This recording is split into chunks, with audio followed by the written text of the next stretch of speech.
Hey, what is up, folks? Mio Adlan here for another session of What's Hot and what we're talking about, whatever that is happening in Malaysia with the hot issues here at What's for Lunch. All right, it's a very cooling Tuesday afternoon, and I would say, and hopefully you guys are in the very best condition that you can be. Pardon my camera, suddenly because tiba-tiba kamera yang awal tadi ni macam problematic sikit, but no matter, you can still see the beautiful face of I am. Okay, there you go. This is the much better camera that I wanted to actually turn on. Yelah, what can you expect? Kan duduk dalam quarantine with minimal technical support, but we try our best to actually come back to you every day from Monday to Friday at 12 o'clock in the afternoon to serve you with all of the best and what's current that's happening in our beloved country Malaysia. And obviously, I never do this alone. I tak berani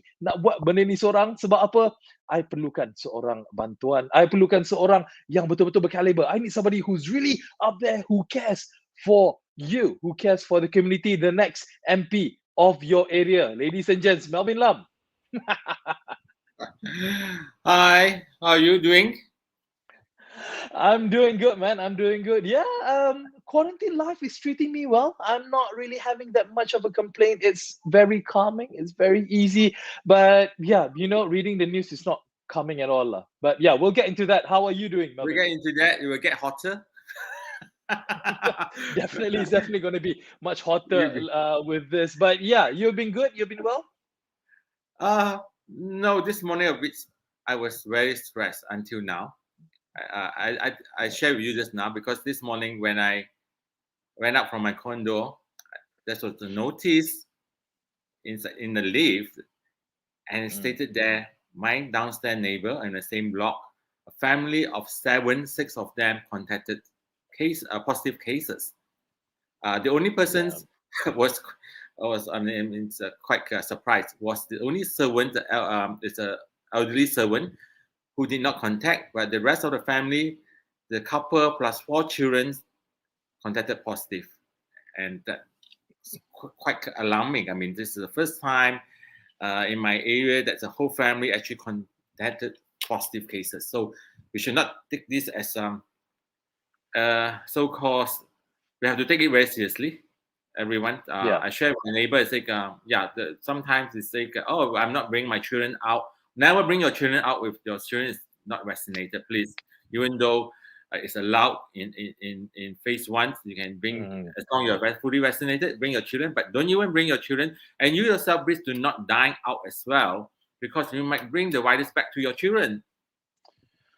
Yeah, I mean, as much as we've been living with this virus, with COVID-19 for the past 1.5, it's coming up to almost 2 years now. It is still, it is still very, like how you feel. You're not still comfortable with it. You will never be comfortable with it because it is definitely life-threatening. And the only way that we can beat this is be diligent and be disciplined. That's what Melvin has mentioned here. Should you have no reason at all to go out, if you have no reason at all to actually dine outside, might as well you just stay at home. I mean, as much as you want to have that normality, as much as you want to have that peace of mind, trying to get back to how it was before, saranan kami, our advice is that, try to avoid it as much as you can. But nevertheless, you still have to support all of the businesses out there. You still have to support them in one way or another. But if you can, and especially if you have young children around, try to restrain yourself from actually going out and bringing them, exposing them at a much higher risk to this COVID-19. Okay, stop talking about All COVID-19 right. now, because that's always the topic. And then every day kita cakap pasal COVID, penat kita nak sembang pasal COVID, but I there's betul another juga. serious topic in mind. Exactly, So that's recommend another something serious like topic that we want to highlight here. yes. What is And it? this serious topic is no laughing matter. Obviously, this is a very serious case that has been happening throughout. There have been reported cases, and unfortunately, it has been, rising up in regards of number of cases, and it is getting very, very alarming indeed. We are talking about rape cases here, Melvin. Rape cases Yeah. that has been happening, as per reported by the Kelantan police. Actually, they recorded a drastic increase, up to 51 alleged rape cases in the first 11 months of Sorry. this year, following the implementation of Sorry. MCO. Now that's a very serious number, right? I have to stop you. Pause for a while. It's not Hmm? 11 months, Mio. The first 7 months of this year. 7 months. 7 months. Yes. Yeah, correct. Yeah, that's just nuts. That's just crazy. Yes. Because it's the same period last year, 39 cases were reported. Now it jumped out to 51 cases. Mm. I always believe these are reported. Probably how many unreported? It could be 1 to Yeah. 10. You know? Mm. So, and I honestly, I never expect this happens in Kelantan. You know, Mm. I presume it's the most holy states in Malaysia, and this still happened. You know, so Mm. it's a concern. I think it's a public concern because these are all underage girls, students that are the victims to such Yeah.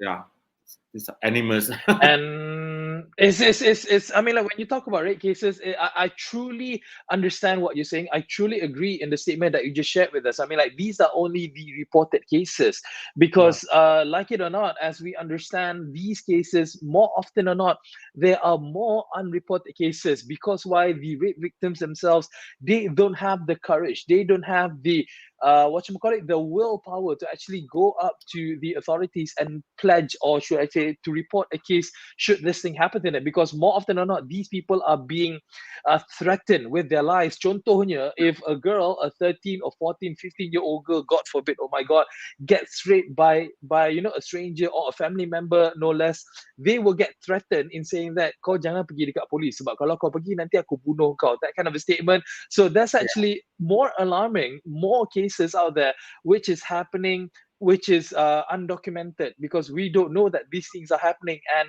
the rape victims themselves, they are in a position, or in a situation where they are scared for their lives, because should they report, then they will bring shame to their family, they would bring shame to themselves, they would also yeah. bring shame to the perpetrators if they are family members. It is just something that is so serious and so uncalled for, Melvin. Yeah, not only the threats from this rapist, is sometimes also is reported is the family pressure. When the family got to know that, let's say that their young daughter got raped, because of the face value, uh, Mm. they rather keep quiet and very unwillingly to make a report. And to some young girls also, they are so afraid to tell their parents, because of the stigma. They don't want to be seen or know that she has been raped. So Mm. they suffer very emotional stress. The family also suffer a lot of emotional stress over such things, and then most of them, I think, let's not report to it, because it will. I mean, probably in the kampong rural areas, Mm. people view this, instead of helping them, morally helping them, probably they look down on them. So this is what Yeah. the kind of stigma they are facing. Yeah, So I totally understand where you're getting at, especially, I mean, like speaking from, I'm quite fortunate because I don't have this experience, obviously, but I have had experiences speaking to these victims before. And the first thing that comes to mind, the first thing that they said when I had this conversation with them is that, oh, saya sebenarnya takut nak beritahu sebab nanti mak malu, nanti mak kata tak tahu mana nak letak muka, nanti tak boleh nak keluar, nanti orang asyik nak tuding jari je, orang akan point dekat kita yang kata, oh kita, oh dia itulah yang ni, dia itulah ni. They don't want to go through that. It's because of the culture. Unfortunately, in Malaysia, we have such an Asian culture where our face value, air muka kita tu, in a sense, is so important that when these bad things happen, they don't even think about that at all because they rather get, become victims rather than being ashamed in public because of yeah, what happened to them. Now, this is the stigma. This is the thing that we have to actually push aside because we need to find the truth and we need to uphold the law and we need to take care of this victim because these victims yeah, are victims, right? Diorang patutnya dijaga dan diangkat martabat dan juga diberikan keadilan yang sebaiknya.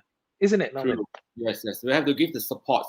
So we have to reach out to them, to the victims, to the family. Say there's nothing to be ashamed. It happens, but we have to make sure that the victims will encounter this fear and need another normal life. We don't want them for the rest of their life live in the dark world.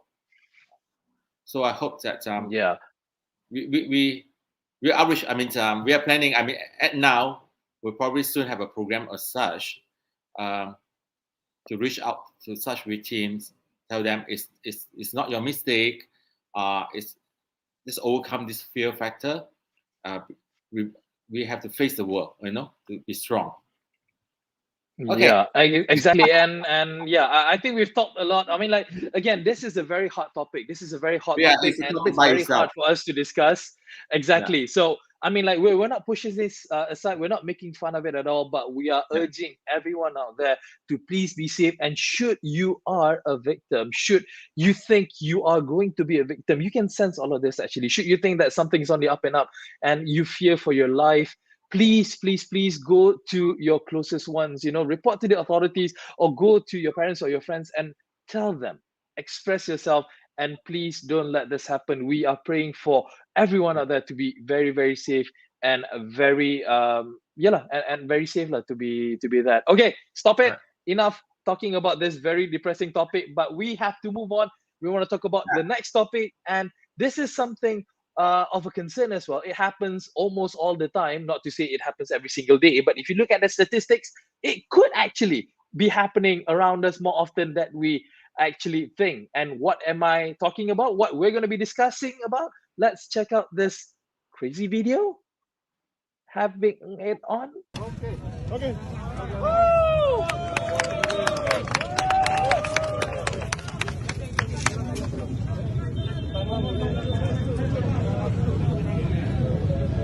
Boleh.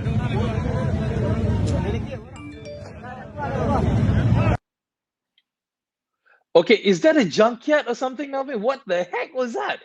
It happened yesterday. A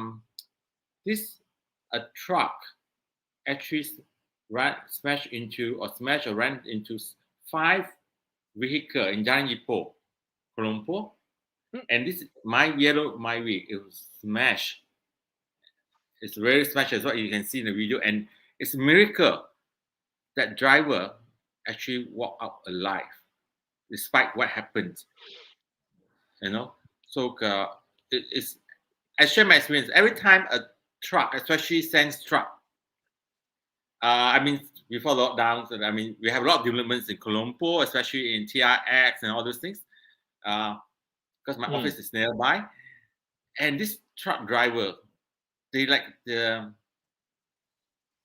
so-called the something of the road. Even in the city, they will horn you, they want to rush. And there's always cases, I mean, it was reported previously. You look at the tire of those giant trucks. A lot of them, like, sorry, I have to use you as botak as you. What? No, don't discriminate us, man. Come on. I mean, like, not all shiny people are bad people. Okay. No, I'm not saying that, but it just means that when they come to brake or emergency brake, Mm. that's why they skid. This is what happened. So I Yeah. was told in the paper that this truck driver was making a turn and is probably put on emergency brake because this morning this guy was actually tested positive. He was on high on drugs. Yeah, as was what was reported, the lorry driver was actually, under the influence of methamphetamines, one of the recreational drugs that's out there, a very hard drug, I might add, and it is something that is so alarming. You're talking about this happening in daylight. I know that people are stressed with COVID. I know that you have to wear masks all the time whenever you're outside.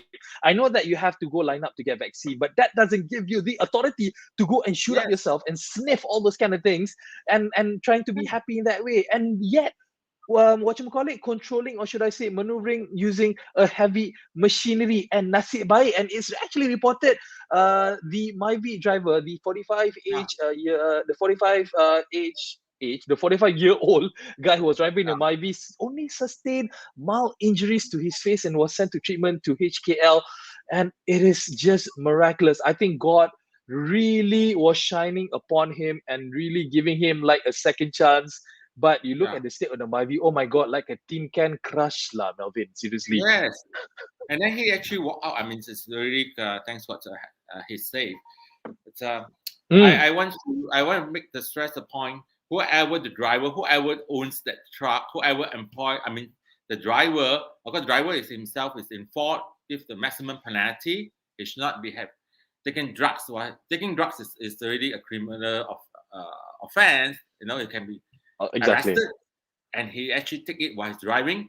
And his boss, whoever the truck owner or is from his company, should be also heavily penalized as well because you have not, Yeah.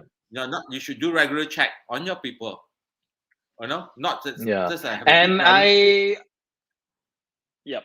Yeah, Exactly. I mean, like, I'm totally on board with you. I mean, like, yeah, the employers of the yeah, company, or of the guys who actually own the truck, own the construction site, should actually do more testing on the drivers. But also, we have to, you know, defend in a way. I don't know whether we can defend the driver or not. But sometimes, you hear stories that these construction companies, they tend to want things happen like that so fast, so quickly, and the drivers of these lorries sometimes are so under pressure that they have to meet a certain quota, a certain time, and it gives them so much pressure and so much tension. They're stressed because their boss say that if you don't do this, I'm going to potong your gaji, I'm going to fire you, da da da, and everything. So the company that actually owns the construction site and the lorries as well should also be held totally responsible for this. They should action should be taken to them as well. Both parties, the driver both and the parties. construction site owners, both parties definitely. Ini Yeah, again, you're not just endangering your life, but you are exposing danger to everyone around you. If Melvin was there and inside that tin can of a Myvi, I mean, seriously, Melvin, I don't want that to happen to you. I no, hope that you are safe. Whenever you see a sand lorry, please be 200 meters away from it. Don't even go close to it, Melvin. Seriously. no. The thing is that I want to be 200 meters or 2 miles away, but they chase after you. They chase after you because they want to. They want to They need overtake kalah you. Michael Schumacher, okay, like the way that they drive sometimes, as if like they're so silky and so Yeah. professional on the road is just freaking crazy to see all of these things happening. But yeah, to all, but these are the kind of things, Marvin. I mean, like looking at it again, you being a responsible driver, a lot of people out there are very responsible drivers, but you're at the mercy of the Yes. people around you. This lorry coming in, you don't know how his state is. And we, as human beings, we cannot prejudge them. We cannot always have that feeling, oh, ini bawa lori ni mesti orang jahat, mesti orang ambil dadah. No, it's not fair for us to label this kind of people, right? But it does Yes. give us, that sense of insecurity in The one way or another. perception, Betul tak? the perceptions, because I say one bad apple spoil the whole loads of basket of apples just because of one spoiled Hmm. apples. The bad impressions. So because uh, I don't know how the operator or the employee operate because even the driver, they are paid per trip.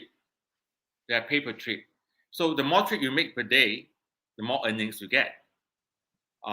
So they will go all the way out, especially in the city. And the Janipur is in the city. There's still traffic jam. They want to rush and deliver and go back to the whatever to pick up another load, kind of things, So this could happen. So it's very much that the company, the bosses have to make sure that they have SOP to follow. They should put a meter, a so-called detector in each vehicle truck. If they exceed a certain limit, the office would know, and then probably as it's the sound detector, so-called the driver will take cautious. You exceeded a certain mileage or km per hour. So that have to be. I think the authorities have to enforce that. Because sometimes we are the brain, we are the selfish bosses.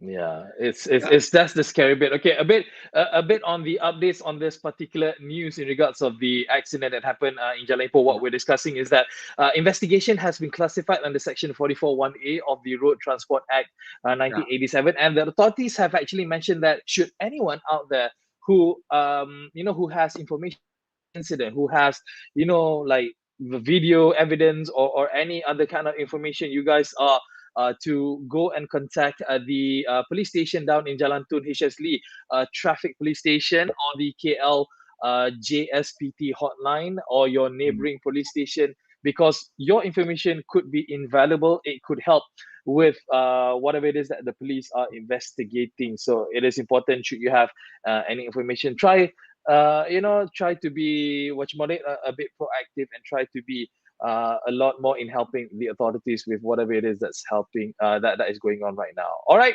that's enough about this particular accident that happened. We're moving on with stories, or should I say newses, of whatever that is happening whilst been going on for the past few days. And one of the things that has come to our attention is, as stated down there, cops bust prostitution racket operating in guise of hair salon. I see you have not gotten your haircut yet, or have you now? Or did you actually get a haircut, or you got something different? Marvin, I'm scared now. I don't have my haircut since May. I didn't have my haircut since May. Okay. All right. So you're safe from this extra service that the salon is actually offering, yeah? But I'm not allowed to travel interstate there, so I won't be able to go there to be a frequent customer.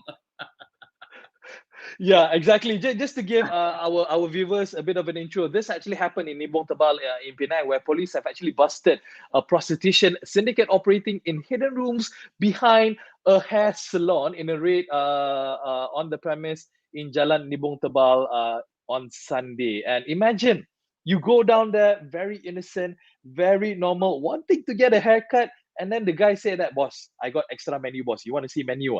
Then that's just scary lah, Melvin. Well, actually, at Now mobile app actually have a category under dubious business. One can actually make a report to us. We have actually this area further somewhere in Pahang, Temerloh. Yes, I remember sometime last year, Temerloh. Unfortunately, we can't take it seriously. I mean, it was reported by the user that this place, they have recorded at night, they have GROs, gas ration officers, In Chinese, they call that yu dang hui, that one that sell fish balls, the bouncing fish ball. But I think the reporter did not go in to take picture like such, that we can actually spy all these things. So, but nevertheless, we actually asked the Parai Police Temerloh to go there to have a check, investigate, see someone that make the claims. So we have even in, I think that this place is clear in Jalan Pudu. In Jalan Pudu near, there's a mosque there. There's a lot of transfer site actually in a bright day night on the streets. So that was a report actually make as well. So we accept such reports. So, I mean, like in a nutshell, what we're trying to tell people is that, yes, these kind of things actually happen behind closed doors, and it is up to us, actually, the citizens within our community. Should we feel that something is not on the regular, something is not on the up and up, something is a bit suspicious and dubious, you can actually use the Act Now mobile community app to report, or should I say to lodge, such cases. Because why? It's actually linked directly to the municipal councils or the authorities, and they would be able to actually check it out, what you actually mean, and run investigation and see how they can see the extended version, or should I say the extensiveness of the report that you have lodged. So make sure you guys actually download the Act Now mobile community app, because it could actually help the people beside you, the people behind you, the people in front of you, anyone, everywhere in your community. Moving on, the last story that we want to cover is that we've actually covered this before. This is a bit of a deja vu, because why? Apparently, people are still partying. People are still not abiding to SOPs, and it has been reported a few of our men in blue and men in camouflage was arrested for Men in breaching uniform. SOP in a pub. Sedih lah, Melvin. This can't And be all, right? You need to like just a bit, right? yeah, it's reported as one commando, 13 police officers, and 2 firefighters were among the 62 people. Is it the man in uniform night? Again, I think Melvin and I, we speak for everyone over here that yes, we understand the current situation. Kita bosan, kita boring, kita tak ada apa-apa nak buat. Tapi kalau ya pun, janganlah breach SOPs. Janganlah langgar SOP. Because again, you're risking lives of others, and also that you are showing a bad example. Police code, Yes. Melvin. Aduh, This happens in, for those who are curious, this happens in Sedang. Not too far Yeah, away. it happened in Serdang. It's Yeah. it's. I mean, again, we're not painting a picture of all the policemen and women out there who are like this. Obviously not. I respect, I salute, I hormat all of the people in uniform, but ada segelintir, just a little bit, But like what I mentioned by Melvin earlier, one bad apple, in this case, how many again? 13, 14, how many? 14 bad apples is making the whole bunch bad. And tolonglah, please, from us, saya menyeru kepada people in uniform to show the best example. Melvin, sound them on skate, please. Sound them. Remember, before you left for Japan, Tokyo, there was also a party in police stations as well. Stress I cover story macam ni tau. Really stressing covering this kind of stories. I have to agree that we are all humans. Those who probably like to do popping drinks, yes, but make sure that you follow SOP and make sure you are there. Don't wear uniforms. You are there. I mean, like, what makes me go crazy is that, can you imagine, you masuk kedai, you tengok ada 14 polis pakai uniform actually having a good time, and in a pub, no less. It's just something. I would love to see that picture, to be honest. I mean, like, granted with their censored faces or whatnot, but I would love to see that picture. Okay. Actually, I would love to join them because I would feel safe. Jangan langgar SOP, Melvin. Jangan langgar SOP. Okay, do not break the SOPs. You're better than that. You are definitely better than that. Do not think of such things. Knowing the law, breaking the law. Oh, damn, that's the thing. These kind of actions are actually making the police force look bad in the eyes of the public. And I don't blame them. I don't blame the public for not really supporting or giving their trust to the authorities because of these things happening. But I can rest assured, I can assure everyone out there, I believe actually jamin to everyone out there, all Malaysians out there, again, all policemen and women out there, they are doing their job the best that they can. They are our frontliners. They are risking their lives in helping us, in keeping us safe. It is not all of them. So please, people of Malaysia, whoever it is, jangan kecam police, okay? Do not say bad things about the police force out there because they are, fighting for us, Melvin. Betul tak, Melvin? Betul. As an English saying, there's always a black sheep in the family. Right? And Malaysia, what in black sheep for this one? As a whole nation, you know how big the family is. So this is a small portion. I hope our Prime Minister who are promoting the Satu Keluarga policy also will realize these are the little black sheep that he had to get rid of. Yeah, I mean, like, might as well we just skin them. We use their fur for some coats or whatever lah. At least kalau dapat makan daging kambing pun best juga sebenarnya. Oh, Yeah, I would rendang love me kambing. some lamb for lunch actually. Exactly. Rendang kambing would definitely be awesome today. All right, so we've covered all of the All right. news, all of the hot things, whatever it is that we have touched upon today. And it's very, very interesting. Again, some of the topics that we bring are very hard topics, but we want to highlight that it is a concern. It is something that we need to talk about on our platform, at least to educate and to share it across to all of our viewers. Right, Melvin? Yes, that's right. We have. I mean, this is after all what's at now community apps about. I mean, our full-hearted mission is to assist the community. Yes. Nothing more, Of nothing course, less. it's all We are about. here to assist the community. Yes, of course. It is definitely so. We have to make sure that Melvin Lam doesn't drive very closely to a sand lorry in the near future I will. for his safe lah, basically. I won't drive. I'm not afraid. They drive to me. Again, we will try to avoid that as much as possible. Thank you, Melvin, for this episode. Same time, same place tomorrow. Yes. See you tomorrow. Take care. All right. Cheers, Melvin. Thank you.